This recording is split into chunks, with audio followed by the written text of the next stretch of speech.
Notoriety doesn't even begin to describe this one beloved Japanese industry.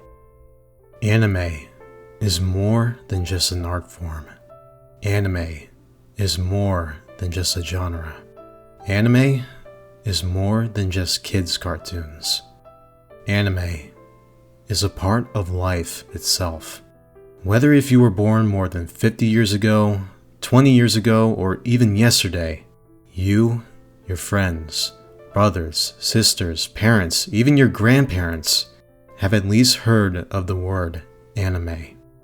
But for me, as a normal young kid who was born and raised in California for his entire life, was oblivious to that notion and that phrase until high school, where I made the most shocking discovery that would not only expose me to a truly unique culture, but would ultimately change my outlook on life as a whole.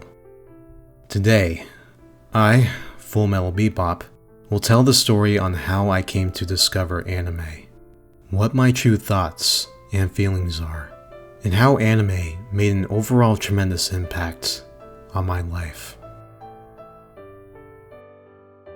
So, I'm a 90s kid, specifically born in 1998, and by the time I got into elementary school in 2004, that was ideally when kids started to talk more and become more active with other kids their age.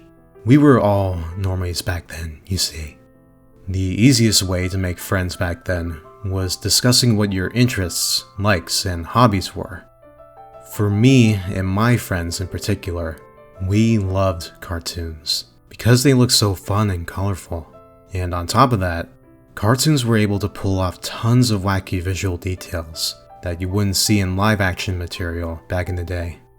Everything from the likes of SpongeBob, Fairly OddParents, and Invader Zim on Nickelodeon, Ed, Edd n Eddy, Foster's Home for Imaginary Friends, and Regular Show on Cartoon Network, Gravity Falls on Disney Channel, to only name a few shows we were fans of specifically.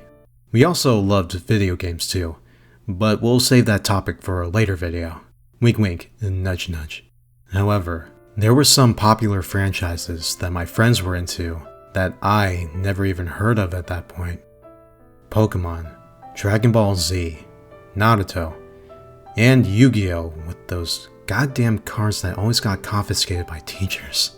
Pokemon was the series that stuck out to me the most because practically everyone in my school had a favorite Pokemon and a favorite generation of Pokemon.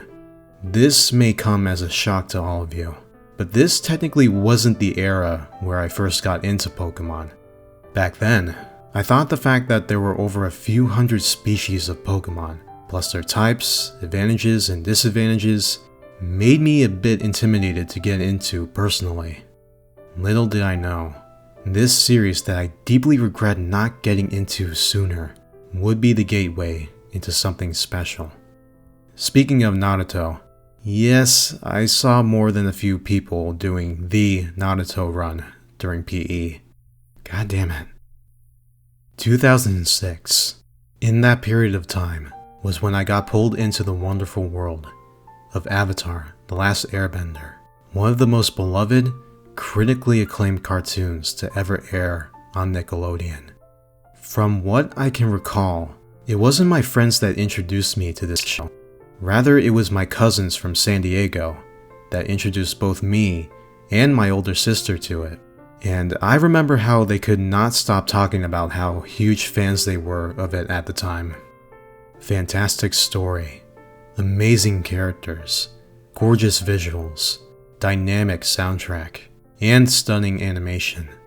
To this day, I still can't get over how awesome the final battle with Aang versus Fire Lord Ozai was. Honorable mention to Cactus Juice, it's the quenchiest. At first glance, 8-year-old me thought it was one of the coolest cartoons I've ever seen, and that it will always hold a special place in my heart. But again, that show didn't set me on the path to where I am today, because the me back then was foolish to realize that the art style the creators were going for meant more than I thought. 2016, the summer after I graduated from high school, the obsession began. In this day and age, everybody and their mother owns a little something called a smartphone. You could make calls, texts, have access to the news and internet, all that fun stuff. But the most important feature above all, you can download a plethora of apps and games. There was one free mobile game that came out during that particular season. One game that would become the biggest global phenomenon of our generation. The one game that would solidify ourselves onto the world of Pokemon, including yours truly.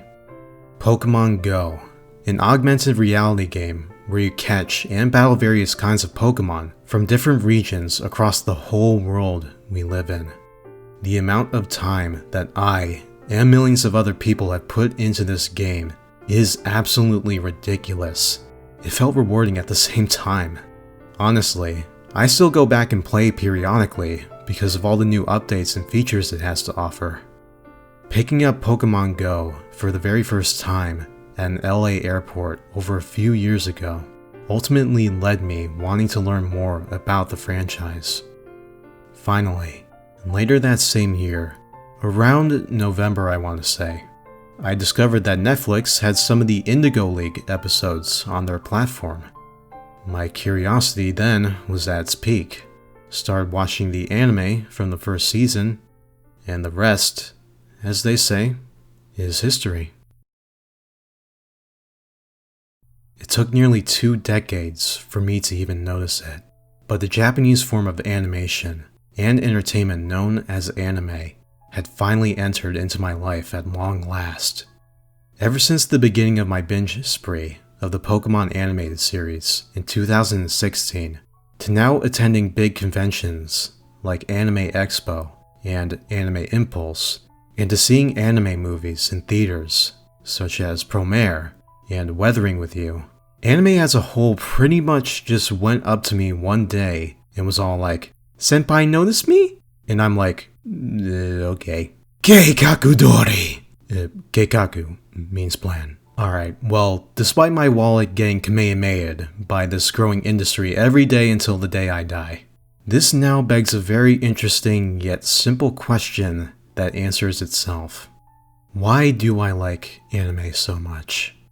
The best answer I can respond with for this question is simply this. It's different. By that, I mean anime does all kinds of things that are radically different to Western cartoons. The art style looks different. The storytelling hits different. The acting feels different. The music sounds different. The beautiful animation is different. All these aspects of anime I just pointed out make me want to describe them in another way. When I say anime is different, I don't necessarily mean it in the rude sense. No. It's actually purely the opposite. Unique, imaginative, daring, and weird would be the other words I'd also love to use when describing anime as a whole. That is the sole reason for why I love Japanese animation so effing much. Despite being an entirely different culture from us, having its own set of laws and whatnot, the medium in general isn't afraid to do the impossible, and instead proceeds to go beyond realistic boundaries. Whether they're young or mature, when manga creators put their minds to work, they can develop some insane content that could potentially become an instant masterpiece. To give a few great examples, 1. Satan wants to conquer the world. How does he do it? By working part-time at a McDonald's, of course. 2. A depressed young boy who refuses to get in the robot in order to fight off angels to save the Earth. Yeah, depression, Max, yeah. 3. A young alchemist who has a suit of armor for a brother, and they want to get their bodies back by acquiring a Philosopher's Stone after they screwed up transmutating their dead mom. And, 4. A guild hall full of destructive wizards in medieval times who take jobs, and they totally believe in the superpower of teamwork. And 5. A NEET who believes in true gender equality gets a set guide to another world with a useless goddess, a lolly archwizard, and a beautiful masochist. Yeah. Could you tell I like anime a bit too much? Now, sure, there will be some people who don't like anime because of the wildly plentiful, fan-servicey moments typical ecchi or shonen shows like to showcase for young, cultured men. Yes, normies will probably find the sheer volume of cheesy cliches rather annoying. Maybe. Regardless, you don't really want to judge all books by their covers, because those, I believe, are some surprisingly key characteristics of what makes a lot of anime so recognizable. Personally, I like to try and look past those seemingly monotonous components. And when you dig deep enough with your drill to uncover the core on how/why anime resonates with so many people today, it's because they're different people, and I'm different people. May seem weird, not true. For the longest time, up until late into 2019, I never knew what I wanted to be when I grew up. Surprisingly, I felt really stumped whenever a professor or an adult would ask me that in the form of a question. I kept being indecisive and jumped around from saying different professions like artist, musician, and game designer. Drawing was never really my strong suit because of the lack for patience and concentration. I've enjoyed listening and playing music since middle school, but never felt too interested in succeeding in the industry professionally. Playing video games made my childhood, and in the back of my mind, I have some creative ideas that I want to put out there, but I was never really keen on being super knowledgeable in the math or programming department. On top of that, I'm still not really sure whether the ideas I have would be suitable for a game or a cartoon. Not knowing exactly what I wanted to major seemed like a damn near impossible quest in an RPG, but I knew I wanted to pursue something that would put my creative mind to work. That's when it hit me, late last year. The new pop culture industry that I got into, known as anime. The various Nintendo games and JRPGs I loved to play. The incredible music and art from those Japanese games and shows. They all had one similar connection. The answer finally became clear on one late November evening. I want to study Japanese. I want to learn their language and cultural ways of life in order to someday work professionally and contribute my part in the anime industry. That is my dream.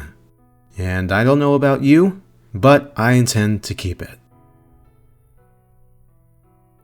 Thanks to anime, it invited me into a brand new culture that I never would have expected to find so fascinating in my entire life.